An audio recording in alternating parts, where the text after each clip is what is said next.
Hello नमस्कार, कैसे हैं आप सभी। आप सभी का मोस्ट वेलकम है आपके अपने इस YouTube channel Shri online study पर। तो हम लोग जो है ज्योग्राफी, साइंस इन सब की क्लासेस जो है पढ़ रहे हैं। तो इसी क्रम में पहले मैं साइंस की क्लास की शुरुआत करूंगा। साइंस में कल हम लोगों ने जो है विभिन्न प्रकार के उपकरण तथा उनके यूजेस को देखा था। आने वाले जो रेलवे के अपकमिंग एग्ज़ाम्स हैं उनमें ये सारी चीज़ें बहुत ज़्यादा इम्पॉर्टेंट हैं। आप वीडियो लेक्चर्स को शुरुआत से जो है आराम से चीज़ों को देखते हुए चलिए और उनके नोट्स भी बनाते हुए चलिए। ये बहुत ज़्यादा बेनिफिशियल आप लोगों के लिए होने वाले हैं, इसलिए चीज़ों को आप नोट डाउन भी करें और अच्छे से उसको कई बार रिवीजन करें ताकि आप जो है बेहतर प्रदर्शन कर सकें। तो चलिए आज की क्लास की शुरुआत करते हैं। आज जो है नेक्स्ट चैप्टर रहेगा साइंस का और ये है गति, बल, कार्य और ऊर्जा। तो ये अगला लेसन है, लेसन 2, गति, बल, कार्य और ऊर्जा। ये एक इम्पॉर्टेंट चैप्टर है, यहाँ से क्वेश्चन निश्चित तौर पर आते हैं, इस चीज़ को भी आप याद रखिएगा, ठीक है ना। चलिए हम जानते हैं पहले मोशन के बारे में। गति क्या होती है, गति या मोशन।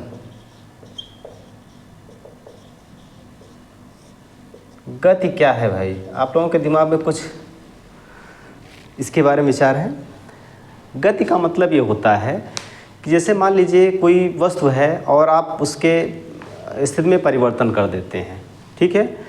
तो इसका मतलब हम कह सकते हैं कि उस वस्तु में गति हुई। समय के साथ किसी वस्तु की अवस्था में परिवर्तन, समय के साथ किसी वस्तु की दशा में परिवर्तन क्या कहलाता है, गति कहलाता है, ठीक है। तो वही चीज़ है, समय के साथ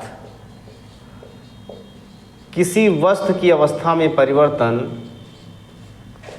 गति कहलाता है। वस्तु की अवस्था में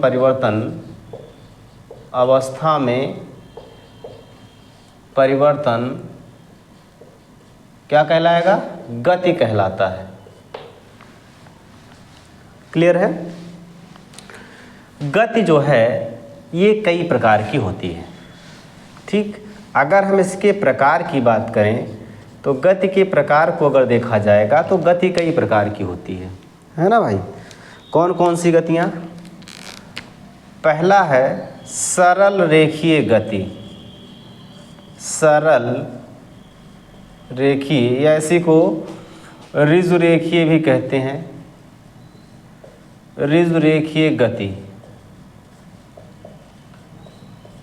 दूसरा कौन सा होगा, दूसरा होगा अनियमित गति। अनियमित गति। तीसरा कौन सा होगा, वृत्तीय गति। वृत्तीय गति, ठीक। अगला कौन सा होगा, घूर्णन गति। घूर्णन गति। अगला होगा दोलन गति। दोलन गति, ठीक है। इसके बाद दोलन गति के बाद और जो महत्वपूर्ण है आपके एग्जाम की दृष्टि से वो है प्रक्षेप गति। प्रोजेक्शन, प्रोजेक्शन इसको बोलते हैं, प्रक्षेप गति, ठीक है। प्रक्षेप गति। और क्या हो सकता है ना, बहुत सारी चीज़ें हैं इसमें। चलो एक एक पे बात करते हैं। सरल या रेखीय गति क्या होती है, यदि कोई वस्तु जो है ऐसे सीधी रेखा में गति कर रही है तो इस प्रकार की गति क्या कहलाती है, सरल या रेखीय गति। जैसे मान लीजिए कोई व्यक्ति ऐसे सड़क पर चल रहा है तो इसका मतलब ये किस प्रकार की गति कर रहा है, तो ये गति कर रहा है सरल या रेखीय गति कर रहा है, ठीक है। अनियमित गति का मतलब अगर कोई व्यक्ति इस तरीके से ऐसे चल रहा है जैसे सांप वगैरह चलते हैं तो ये क्या कहलाएगा, ये कहलाएगा अनियमित गति।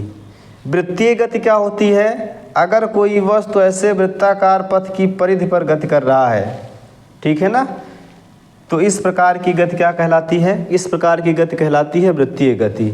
जैसे जो है कोल्हू में लगे बैल की गति, कोल्हू में लगे बैल की गति। और क्या हो सकता है? और जो है जैसे कोई सर्कुलर रास्ता है, उस पर कोई व्यक्ति दौड़ रहा है, तो इस तरीके की गति कौन सी गति होगी? वृत्तीय गति होगी। घूर्णन गति क्या होगा?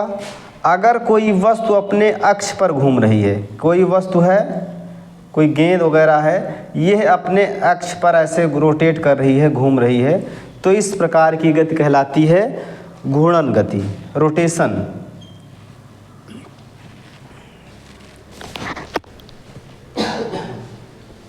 ठीक है। क्या होगा इसमें? जैसे लट्टू की गति, लट्टू हो गया, पंखा आदि की गति, ठीक है ना। अगला देखिए, दोलन गति। अगर कोई वस्तु अपनी मध्यमान स्थिति के, जैसे मान लीजिए हमने एक तागा लिया और उसको दीवार में कीली डालकर उसमें जो है एक पत्थर बांध दिया और ऐसे ऐसे उसको हिला दिया, तो इस प्रकार की गति जो हो रही है उसको हम क्या बोलेंगे? दोलन गति कहेंगे। उसको हम क्या बोलेंगे? दोलन गति। तो ये अपने मध्यमान स्थिति के इधर उधर गति कर रहा है पत्थर, तो इसको हम बोलेंगे दोलन गति। इसमें कौन कौन से आएंगे? जैसे झूला होगा, झूला, झूला किस प्रकार की गति करता है? तो झूला जो है ये दोलन गति करता है। प्रक्षेप्य गति की अगर बात करें, प्रक्षेप्य गति जो है इसको परवलयाकार गति भी बोलते हैं, परवलयाकार गति भी इसको कहा जाता है, ठीक है ना। इसमें क्या होता है, अगर कोई व्यक्ति, सपोज करिए यहाँ कोई व्यक्ति खड़ा है और इसने एक पत्थर को यहाँ से फेंका और पत्थर ऐसे क्षितिज में गति कर रहा है, पत्थर ऐसे जो है जाके यहाँ पर गति कर रहा है, तो इस प्रकार की गति क्या कहलाएगी? तो इस प्रकार की गति कहलाएगी प्रक्षेप्य गति या परवलयाकार गति, ठीक है ना। तो एक बात और याद रखिएगा कि अगर इस व्यक्ति के द्वारा यहाँ अधिकतम डिस्टेंस तय करना है, यहाँ अधिकतम दूरी तय करनी है, तो इस पत्थर को कितने एंगल पर यहाँ से फेंकेगा? तो इस पत्थर को फेंकने के लिए जो एंगल होना चाहिए वो 45 डिग्री होना चाहिए, ठीक है। 45 डिग्री पर अगर कोई वस्तु प्रोजेक्ट की जाएगी, तो यहाँ से अगर 45 डिग्री पर कोई वस्तु फेंकी जाती है तो यह अधिकतम गति तय करती है, अधिकतम दूरी तय करती है, अधिकतम डिस्टेंस इसके द्वारा ज़मीन पर तय किया जाता है। क्लियर है बातें? तो ये हो गई प्रक्षेप्य गति। आई बात समझ में? तो ये कुछ गति के उदाहरण थे जिनके माध्यम से हमने विभिन्न प्रकार की वस्तुओं में गति को पढ़ा। इनको याद रखिएगा। इसमें जो है इन सभी गतियों के उदाहरण आपसे पूछे जाते हैं और ख़ास तौर पे ये प्रक्षेप गति के क्वेश्चन ज़्यादा मिलते हैं। क्लियर है? चलो आगे बढ़ते हैं। गति हो गया। गति के बाद जो है हम लोग डिस्कस करेंगे जो है गति के समीकरणों पे, गति के समीकरणों पे हम लोग डिस्कस करते हैं।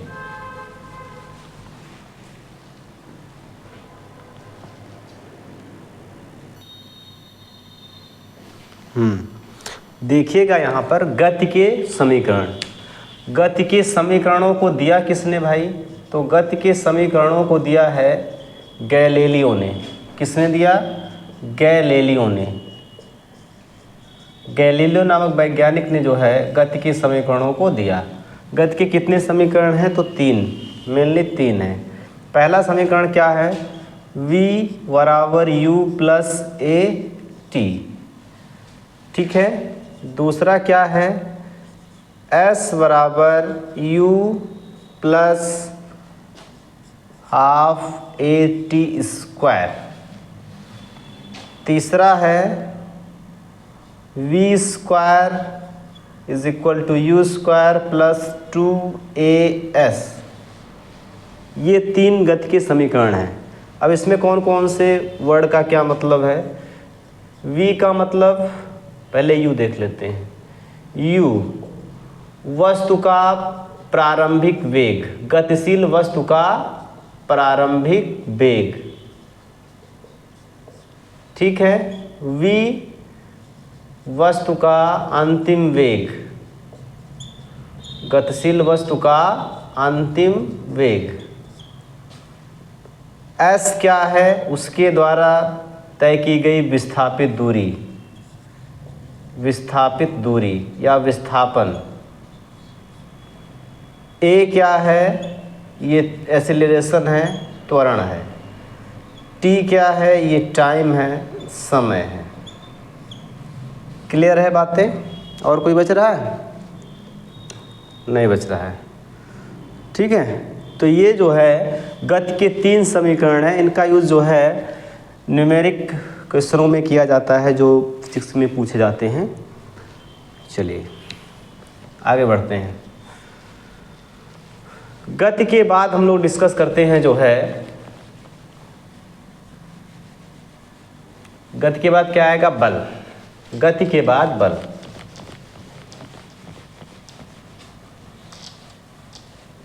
एक बात और जान लेते हैं कि गति से संबंधित कुछ और चीज़ें मैं आपको यहाँ सिखा देता हूँ कि गति अगर हो रही है तो विस्थापन वगैरह भी हो रहा होगा। तो थोड़ा हम विस्थापन वगैरह पे डिस्कस करने के बाद फिर बल के कॉन्सेप्ट पर चलें, तब अच्छा रहेगा, है ना। यहाँ पर हम जो है गति के बारे में पढ़ लेते हैं, विस्थापन के बारे में पढ़ लेते हैं, वेग हो जाएगा, संवेग, आवेग, इन सब के बारे में पढ़ने के बाद फिर हम लोग चलेंगे बल पे। क्लियर है बातें भाई? तो हम लोग सबसे पहले बात कर लेते हैं विस्थापन की। विस्थापन क्या होता है, डिस्प्लेसमेंट क्या होता है।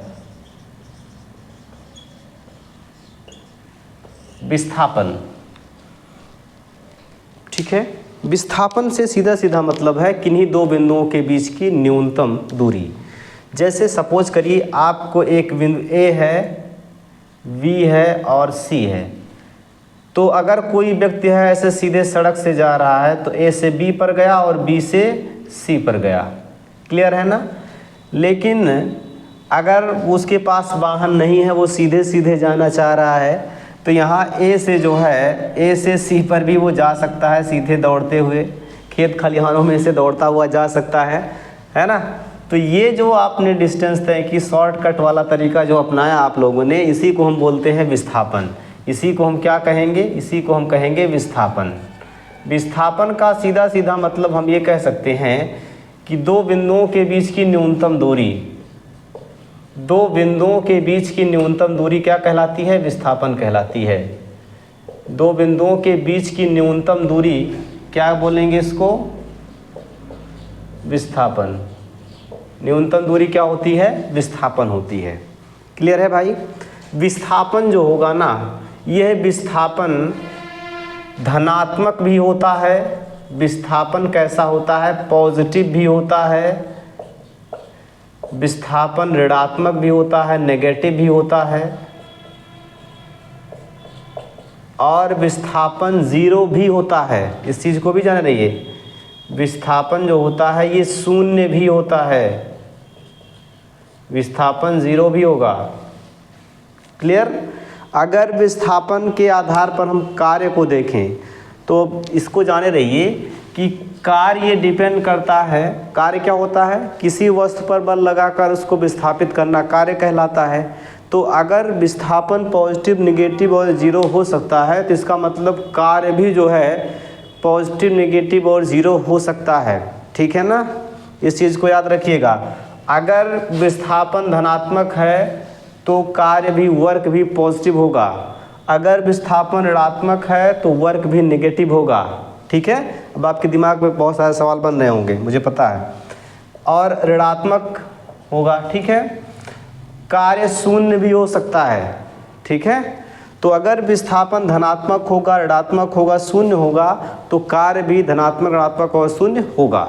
ठीक है। अब आप लोग सोचिएगा जरा कि किन किन कंडीशनों में कार्य ऋणात्मक होता है। धनात्मक काम तो हम जान रहे हैं, ऋणात्मक काम कब होता है कि हम काम करें और वो भी नेगेटिव काम करें, है कि नहीं। काम दिन भर करें लेकिन शाम को ये पता ना चले कि हमने कोई काम भी किया है। क्लियर। तो ये काम जो होगा, कार्य जो होगा, ये धनात्मक, ऋणात्मक और शून्य डिपेंड करता है किस पर, ये डिपेंड करता है विस्थापन पर। विस्थापन जिस हिसाब से रहेगा कार्य भी उसी हिसाब से होगा। अब देखिए धनात्मक विस्थापन कब होगा, जब आपको कहा जाए कि आप ए से बिंदु बी पर जाइए। तो अगर आप ए से बी बिंदु पर सीधे सीधे जा रहे हैं तो इस कंडीशन में जो है आपकी दिशा, मान लीजिए यही डायरेक्शन दिया गया है और आप इसी दिशा में जा रहे हो, तो इस कंडीशन में आप विस्थापन कैसा तय कर रहे हो, पॉजिटिव। क्लियर है ना। लेकिन अगर आपसे ये कहा जाए आप ए से बिंदु बी पर जाइए, तो इस कंडीशन में आपको जाना तो इधर है, लेकिन आप इस वस्तु की मूल स्टेज से हटकर बैक साइड चले आए, तो ये जो ऋणात्मक का अपने काम इस मूल स्थिति से विपरीत दिशा में आप गए, यही कहलाएगा ऋणात्मक विस्थापन। ठीक है ना, यही जो है निगेटिव डिस्प्लेसमेंट है। अब यहाँ से आप यहाँ आओगे, फिर जब इधर की ओर जाओगे तब ये धनात्मक विस्थापन कहलाएगा। ठीक है ना।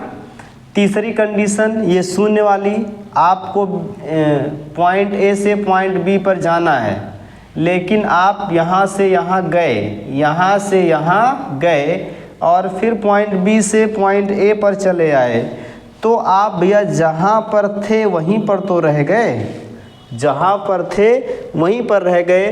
तो ये दशा होती है जीरो डिस्प्लेसमेंट की, शून्य विस्थापन की। बात क्लियर है ना कि ये तीनों प्रकार के विस्थापन आपको समझ में आ गए होंगे कि विस्थापन कब धनात्मक होगा, विस्थापन कब ऋणात्मक होगा और विस्थापन कब शून्य होता है। ठीक है ना। तो यही दशा सेम टू सेम कार्य के लिए भी बनती है। इन्हीं दिशाओं में जो है कार्य धनात्मक, ऋणात्मक और शून्य होता है। आगे हम पढ़ेंगे चीज़ों को। क्लियर है ना। मात्रक क्या होगा, विस्थापन कैसी राशि है, तो विस्थापन है सदिश राशि। क्यों, क्योंकि इसमें दिशा की ज़रूरत है। अगर आपसे कहा जाए कि आप बिंदु ए से बिंदु बी पूर्व दिशा में जाइए, तो आपकी मजबूरी है कि आपको चलना किधर की ओर है, पूर्व की ओर ही चलना है। क्लियर। तो ये कैसी राशि है, ये सदिश राशि है। और विस्थापन का जो मात्रक होगा, विस्थापन का जो मात्रक होता है वो क्या होता है, मीटर होता है। विस्थापन का मात्रक क्या होता है, मीटर होता है। क्लियर है बातें, बताइए। आई होप इतनी चीज़ें आपको समझ में आ चुकी होंगी।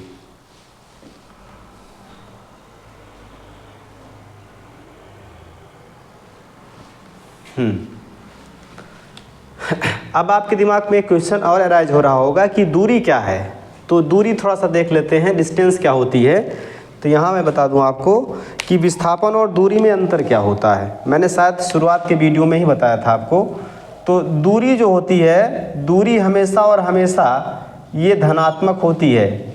दो बिंदुओं के बीच की लंबाई को दूरी कहते हैं, और दूरी हमेशा और हमेशा क्या होती है, धनात्मक होती है। दूरी कैसी राशि है, तो दूरी एक अदिश राशि है। डिस्टेंस एक स्केलर क्वांटिटी है। ठीक है। और इसका मात्रक अगर आपसे पूछा जाएगा तो इसका मात्रक क्या होगा, इसका मात्रक भी मीटर होता है। देखो सपोज करो कि आपने कहा कि हमारे घर से, और ये बी मार्केट, ये आपका घर है और ये मार्केट है, बाज़ार है। ठीक है। बाज़ार हमारे घर से जो है 5 किलोमीटर दूर है, 5 किलोमीटर दूर है। आपने ये बात कही। क्लियर है। और आपने वहीं तत्काल ये बात कही, देखो यहाँ मैं लिख दे रहा हूँ थोड़ा सा ऊपर। आपने कहा कि हमारे घर से जो है बाज़ार 5 किलोमीटर है। ठीक है। दूसरी बात आपने ये कहा कि हम बाज़ार जाने के लिए 5 किलोमीटर पूर्व में चलते हैं। तो जैसे आपने केवल और केवल क्वांटिटी बताई कि हम 5 किलोमीटर किधर की ओर चलते हैं, पूर्व की ओर चलते हैं। एक बात तो आपने ये कही।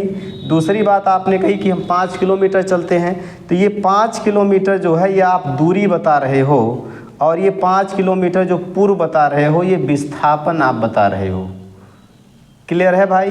तो ये विस्थापन जो होगा ये सदिश राशि होगा, और दूरी कैसी राशि होगी, अदिश राशि होगी। तो ये दोनों में अंतर होता है। ये चीज़ें आपको समझ में आ गई होंगी। ठीक। चलिए अब हम कल डिस्कस करेंगे जो है बल वगैरह के बारे में। ठीक है ना भाई। तो आज के लिए इतना रखिए, बाकी चीज़ों पे मिलते हैं कल के वीडियो में। तब तक आप इन वीडियो को देखते रहिए, अच्छे से चीज़ों को रिवीजन करते रहिएगा। धन्यवाद सभी को।